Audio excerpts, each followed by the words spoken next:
Life has been nothing short of a horror flick these past few weeks. And honestly, I'm having trouble separating my dreams from reality. So, let me just start from the beginning and get this whole thing off my chest.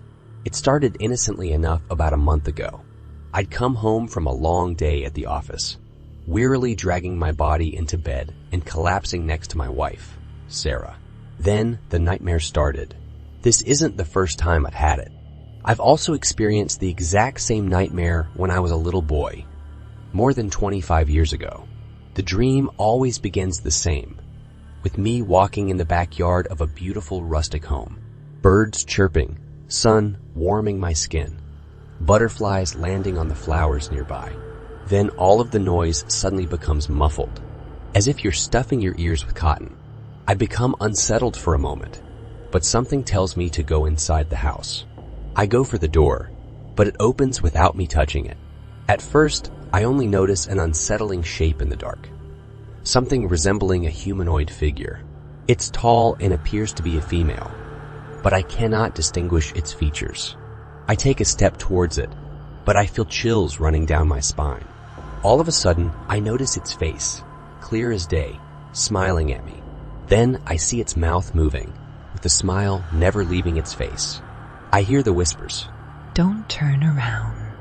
I immediately turn around and scream, and I wake up in a pool of sweat and shivering. Even more disturbingly, I cannot remember the woman's face, no matter how hard I tried. This nightmare terrified me as a kid, because I didn't know its meaning, and I would always be left with a sensation of dread and terror upon waking up. This would last for several minutes as I would try to come to my senses. The fact that I was now experiencing the exact same nightmare as an adult, after so many years, creeped me out even more.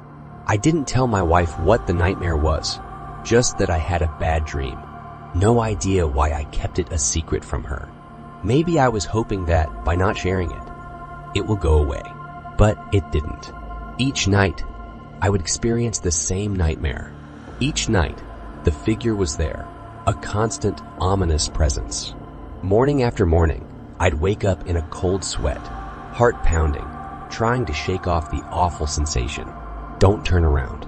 The echo of these words was still following me throughout the day like a specter. I thought it was just stress or anxiety for a while. At this point, it was impossible to hide it from my wife anymore, so I told her the whole story, all the juicy and horrifying details. She suggested I could go see a psychologist and get some professional advice. I agreed to make an appointment the following day. But then reality began to blur. The first thing I noticed was the unexplained sensation of dread that would always hit me when I was alone.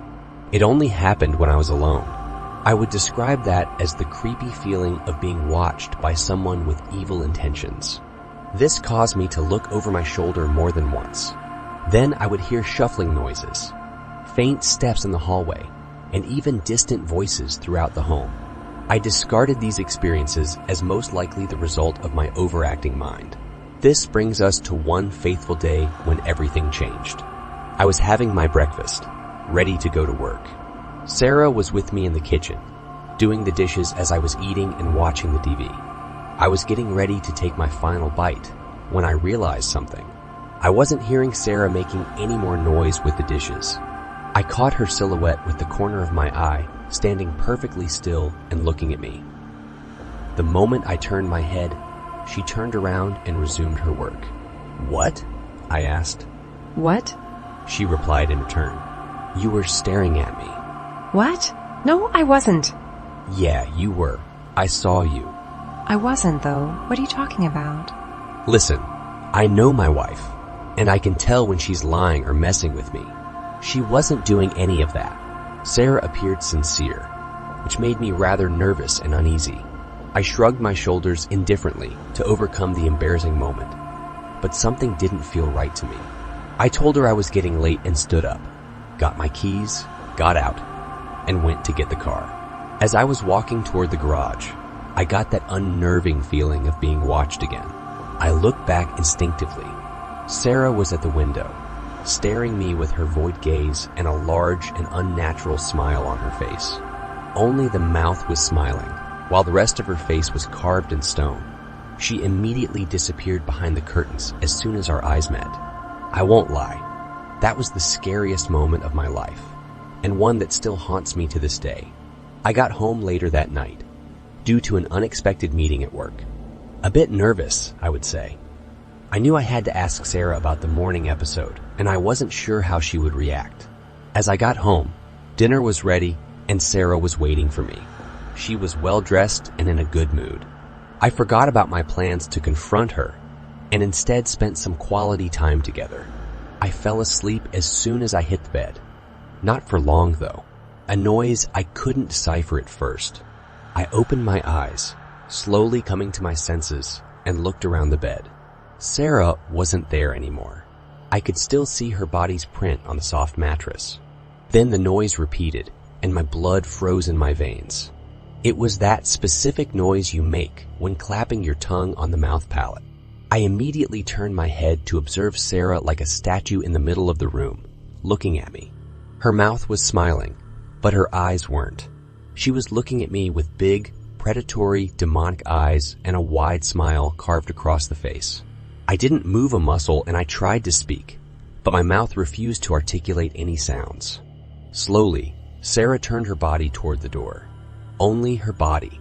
Her face was still turned toward me, with the same unnerving grin on the lips. She started walking toward the door slowly. She opened the door. One foot got out. She stopped and slowly raised her index finger to touch her lips. Then I heard the words, "Don't turn around." I saw the words coming out of her mouth, but that wasn't her voice. It was a man's voice. She slowly left the room. I lost consciousness. I woke up in the morning to find the bed empty and no trace of Sarah. It's been 8 months since that episode. I filed a missing persons report and did all I could to track her down. I've checked with her family, friends, coworkers, acquaintances. Everything came out empty. She didn't take anything with her, not even a pair of shoes or slippers. As far as I can tell, she left the house barefoot in her pajamas, and no one has ever heard of her since. The problem is that I have CCTV cameras on the outside of the home, and none of them caught her leaving the house. As if she never left,